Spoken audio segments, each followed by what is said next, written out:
Welcome back, guys, and thanks for joining us. Today we're breaking down what was the masterpiece of NCAA Football 2011. We're going to take a look at what this game had for an impact on the gaming community as well as sports games in general. Now in this journey, we've been covering every single NCAA football, and I play them a few hours and give them a review and compare them to the years before and years after. So NCAA Football 2011 was no different.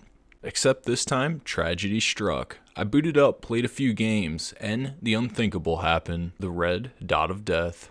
After we got past that setback, we were playing NCAA Football 2011 again, and it truly felt good to be back playing this game. NCAA Football 2010 was a huge upgrade over 2009, so how could they improve that to bring us NCAA Football 2011? I understand only having a year of development can be kind of tricky to upgrade a game and make it much better than the year before, but EA's proved they can do this with NCAA Football 2005 and 2006. NCAA Football 2011's big focus would be in the tradition department, and they would sure hit the nail on the head. Completely redesigning stadiums and fields, they would bring in pregame animations that would show your team's popular traditions, or tunnel walks, which was a big success. The tunnel walks were in some of the earlier NCAA football games, but removed for some reason, and I'm glad they finally brought them back. Now let's talk about the gameplay. NCAA Football 11 is definitely up there in one of the best NCAA football games. So why is this? Well, the player models were completely changed and the running mechanics look less robotic. In turn, this makes your cuts and spins look way more realistic and also more fun to follow the blocks. And that leads me to the AI blocking.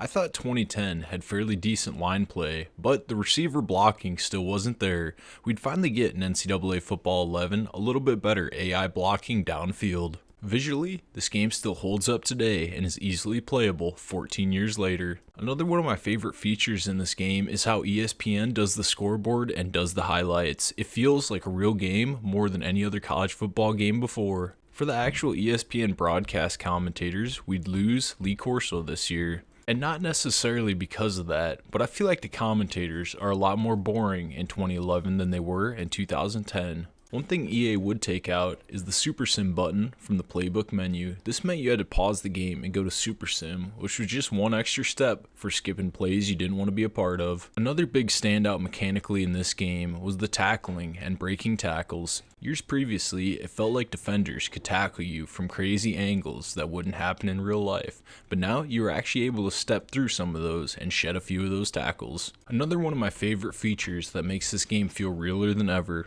is you can tell your offensive lineman can kind of push the pile after a running play that gets bottled up in the center. This game would come with a completely redesigned menu, which is fairly common for new NCAA football games. We would also get an upgraded pregame show where they would highlight a single player that they thought was going to have a big day. This was cool, but they didn't have the actual commentators rendered in, it was just a booth. So now let's talk about some of the modes. Dynasty mode has always been a fan favorite, and NCAA Football 11 would make it even better. Online Dynasty mode would allow you to compete with your friends and recruit against them, as well as make up stories to show off your favorite plays. The Road to Glory mode is nearly the same as it was in 2010, and this got a little bit of backlash upon release, but I think if it's not broke, why fix it? This brings me on to the regular Dynasty mode, where we'd see a couple upgrades that would make it a lot more playable and more enjoyable. We'd finally get custom conferences. This was big for realignments, especially all the ones that were happening around this time. Moving on to recruiting, it's nearly the same menu that was used in 2010, but some of the features inside would get updated. The way this game allowed you to call prospects made it a little bit faster than it was in 2010 and a little bit more enjoyable.